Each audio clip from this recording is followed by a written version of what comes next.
Halo teman-teman developer, pada kesempatan kali ini kita akan lihat smart pointer lainnya yaitu RC atau reference counting.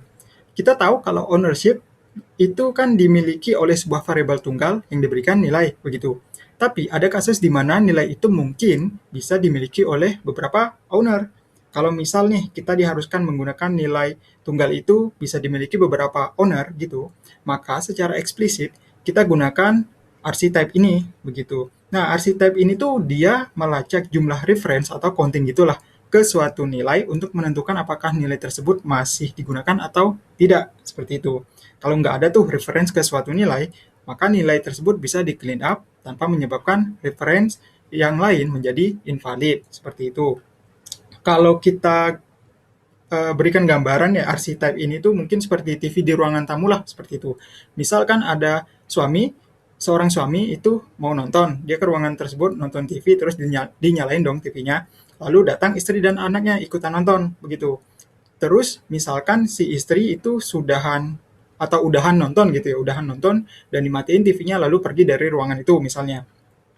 Terus eh, si suami sama si anak marah dong, karena kan TV dimatiin, sedangkan mereka masih mau nonton begitu. Nah, kira-kira seperti itulah gambarannya begitu. Terus juga kita gunakan tipe RC ini tuh ketika kita mau mengalokasikan beberapa data di heap memory untuk beberapa bagian dari program kita dan kita nggak bisa tentukan pada proses compile begitu bagian mana tuh yang bakal selesai menggunakan data terakhir seperti itu. Oke, sekarang kita langsung aja ke contoh. Kita akan pakai contoh cons list yang sebelumnya. Kita akan ubah listnya itu biar jadi kayak share ownership lah, kira-kira begitu. Nah, ini saya sudah buat di sini. Nah, jadi contohnya kira-kira seperti ini, kayak share gitulah maksudnya. Di sini kan kalau kita perhatikan, list A itu berisi nilai 5 dan kemudian 10, ya kan?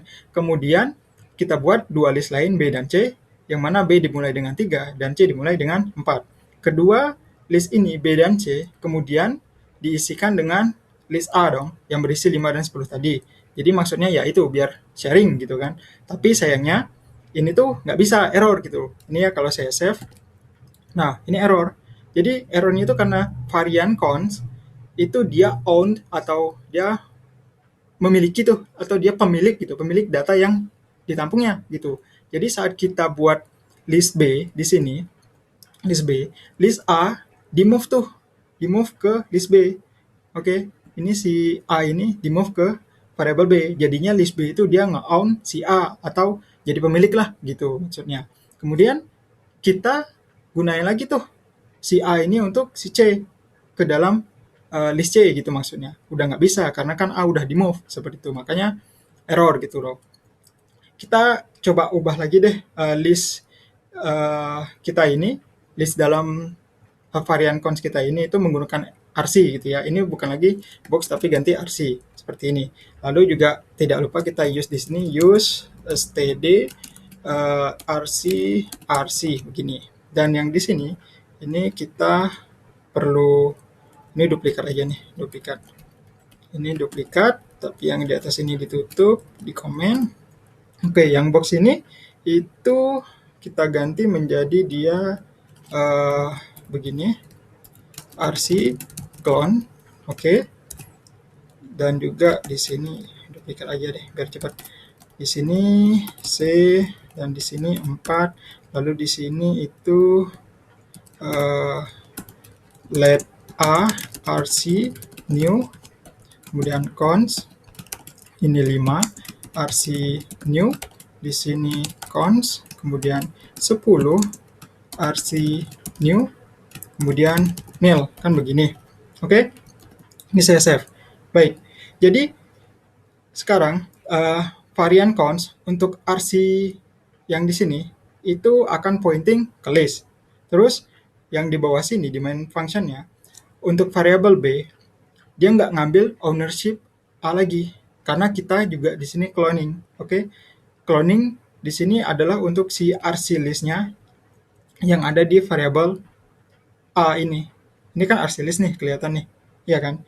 Sehingga menjadikan jumlah reference bertambah 1 dan menjadi 2 dong gitu. Dan jadinya juga A serta si B itu berbagi data ownership di dalam variable di dalam variable, maksudnya di dalam RC list. Seperti itu. Kita juga kemudian cloning A lagi untuk variable C. Lagi-lagi jumlah reference yang sudah ada 2 tadi menjadi 3 gitu, karena kan ditambahin 1 gitu jumlahnya.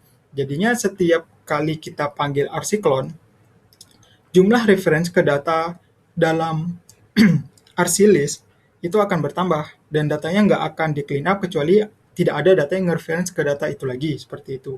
Kalaupun kita modifikasi lagi di sini mungkin biar ngelihat efek gitu ya dari reference count saat ada variable yang keluar dari scope program itu gimana gitu ya. Kita pakai simpel aja, pakai inner scope dan printline macro begitu.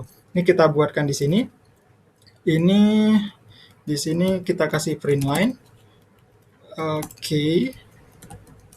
Kemudian di sini pesannya count after creating A misalnya. Kemudian di sini RC strong count, kemudian di sini A. Oke.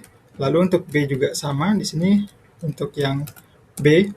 Nah, untuk yang C kita pakai inner scope.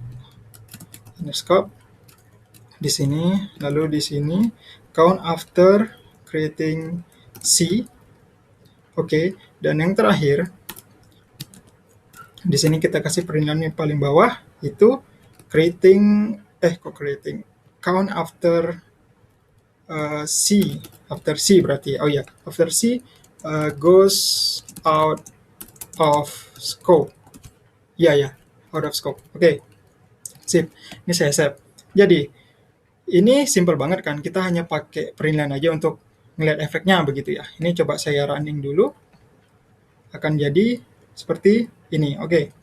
1, 2, 3 dan kemudian 2. Baik, jadi di sini saat reference dalam program kita itu berubah, yang di sini kan kita tampilkan jumlah referensinya itu dengan memanggil fungsi RC strong count ini ya. Nah, kita juga bisa lihat kalau RC list dalam variable A itu memiliki jumlah reference awalnya adalah 1, ya kan? Karena kita manggil clone juga di sini, oke? Atau setiap kali kita manggil clone, jumlahnya tuh akan naik 1 gitu kan. Ini kan after creating B jadi 2, after creating C jadi 3, kan naik 1 tuh, udah benar. Nah, terus di sini ada kita pakaiin inner scope, yang mana saat C keluar dari scope, jumlahnya akan turun 1, ya kan, gitu, turun 1 kan.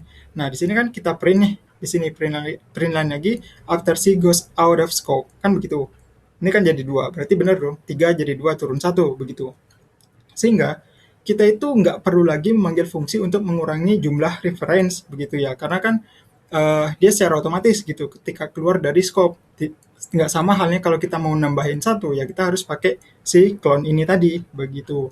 Terus implementasi drop thread, implementasi drop thread itu juga menurunkan reference ya secara otomatis ketika nilai RC type-nya itu keluar dari scope, seperti itu. Dan di sini juga untuk A dan B-nya itu ketika keluar dari scope dia, maka jadinya yang tersisa adalah 0 ya. Jadinya tersisa adalah 0.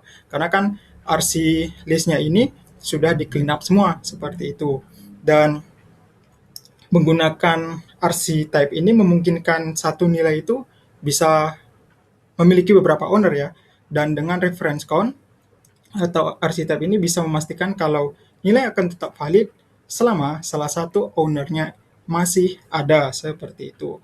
Dan juga melalui immutable reference, RC type memungkinkan kita berbagi data di antara beberapa bagian program, kayak jadi read only gitulah, kira-kira seperti itu ya.